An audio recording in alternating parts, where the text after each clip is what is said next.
자, 이번에는 최근에 높아지는 백신 접종률로 인해서 증권가에서도 여행, 그리고 항공, 카지노 사이에서 굉장히 많은 의견을 제시하고 있습니다. 이 부분을 바로 손현정 캐스터께서 정리를 하셨답니다. 자, 손 캐스터 전해주시죠. 네, 포스트 코로나에 가장 수혜가 기대되는 업종은 단연 여행 테마입니다. 다만 최근 델타 변이로 인해서 경제활동 정상화 시기가 늦어질 수 있다라는 전망도 나왔는데요. 치명적이지는 않지만 빠르게 확산 중인 만큼 예의주시할 필요는 있어 보입니다. 전 세계에서 백신 접종률이 두 번째로 높은 영국에서는 이 코로나19 신규 확진자의 상당수가 델타 변이 바이러스 감염자인 것으로 알려졌는데요. 하지만 기존 백신의 방어력은 높은 것으로 평가하고 있습니다. 연구진들에 따르면 델타 변이 바이러스가 백신 접종으로 형성된 항체를 피할 수 있는 것으로 확인됐습니다. 한편 국내 백신 접종은 활발히 진행 중에 있습니다. 5월 중순 이후 백신 보급이 확대되면서 국내 1차 백신 접종률이 23% 수준으로 빠르게 상승했는데요.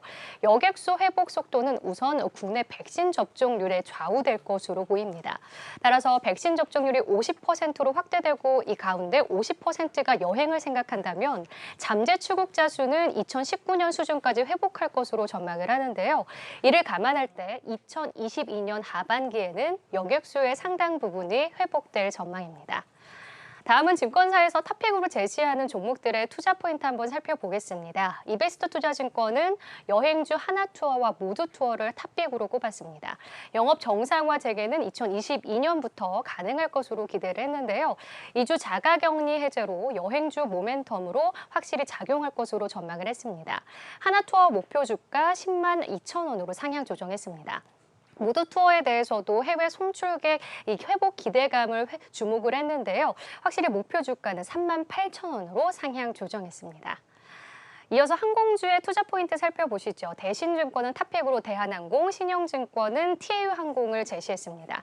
먼저 대한항공은 국제 여객 정상화와 더불어서 화물본도 수익성이 유지될 것으로 기대했는데요. 투자 의견 매수로 상향했고요. 목표 주가도 4만 3천 원으로 상향 조정했습니다. 신영증권은 티웨이항공에 대해서 저가 항공사 중 선제적 투자 유치에 성공한 유일한 회사로 자본 잠식 우려가 해소됐다는데 긍정적으로 평가했습니다. 이어서 면세 카지노 관련주의 투자 포인트 살펴보면요. KB증권은 카지노 파라다이스를, 유진투자증권은 호텔신라를 탑픽으로 꼽았는데요. KB증권은 카지노주들의 올해 가파른 성장을 예상했습니다. 특히 파라다이스에 대해서는 2022년부터 흑자로 전환할 것으로 보고 영종도 복합 리조트의 시너지 효과를 기대했는데요. 작년부터 진행된 구조조정 효과도 있을 것으로 예상을 했습니다. 유진투자증권은 면세점 관련주 안에서도 호텔신라를 주목했는데 2분기 영업이 흑자를 내다봤고요. 특히 공항 면세점 손익 구조가 큰 폭으로 개선될 것으로 전망을 했습니다. 호텔신라의 목표가는 12만 원으로 상향 조정했습니다. 네, 지금까지 여행주를 향한 증권사 전망 짚어봤습니다.